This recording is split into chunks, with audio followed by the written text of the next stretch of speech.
আমরা আমাদের শিক্ষক নিয়োগের অধিকার ফেরত পেয়েছি। এই যে আমরা পাওয়ার কারণে আমরা ৩৬,২৩৫টি শিক্ষককে প্রধান শিক্ষক অ্যাপয়েন্টমেন্ট দিতে পারবো।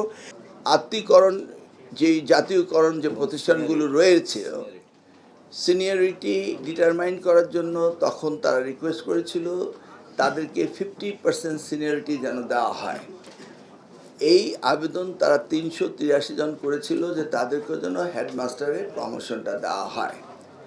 এই মামলাটি তারা করেছিল ৩৮৩ জন শিক্ষক ২০১৭ সালে। এই মামলাটি আর নিষ্পত্তির কোনো চেষ্টা করা হয়নি, ওভাবেই ঝুলেছিল। আমরা দায়িত্ব পাওয়ার পরপরই বিষয়টি আমরা খুব সিরিয়াসলি গুরুত্ব দিয়ে বিবেচনা করি যে আমাদের শিক্ষকের প্রয়োজন রয়েছে। প্রধান শিক্ষক শূন্য কোনো বিদ্যালয় থাকতে পারবে না। এই বিষয়টি নিয়ে আমরা ল মিনিস্ট্রির সাথে যোগাযোগ করি এবং পরবর্তীতে আমরা মাননীয় প্রধানমন্ত্রীর সাথে এটা নিয়ে আলোচনা করি। প্রধানমন্ত্রী আমাদের অ্যাটর্নি জেনারেল সাহেবকে এই বিষয়ে তদারকি করার জন্য নির্দেশ দেন এবং সেই থেকে এটা আমরা যত শীঘ্র সম্ভব সম্পাদন করার চেষ্টা করি। এখানে আমাদের ৩২,০০০ শিক্ষক হেডমাস্টার প্রমোশনের জন্য আটকে আছে, তার সাথে ওদের ২৮৩ জন, সেটাও একই সাথে ছিল। এখন আজকে অ্যাজ অফ টুডে এসে আমাদের হেডমাস্টারের শূন্য পদ এসে দাঁড়িয়েছে ৩৬,২৩৫টি আউট অফ আমাদের ৬৫,৫০০ স্কুলের মধ্যে। এর মধ্যেও আরও আমাদের পদ শূন্য হয়েছে।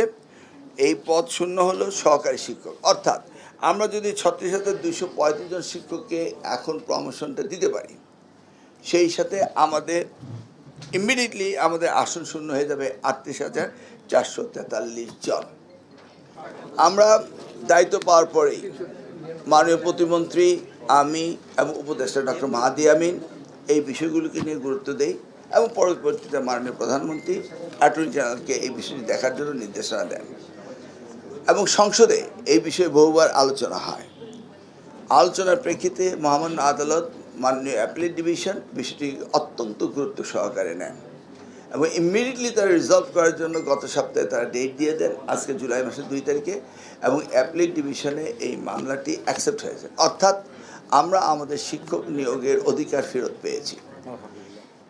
এই যে আমরা পাওয়ার কারণে আমরা ৩৬,২৩৫টি শিক্ষককে প্রধান শিক্ষক অ্যাপয়েন্টমেন্ট দিতে পারবো এবং সেই সাথে ইমিডিয়েটলি আমরা ৩৮,৪৪৩ জন অ্যাসিস্ট্যান্ট টিচার নিয়োগ দিতে পারবো।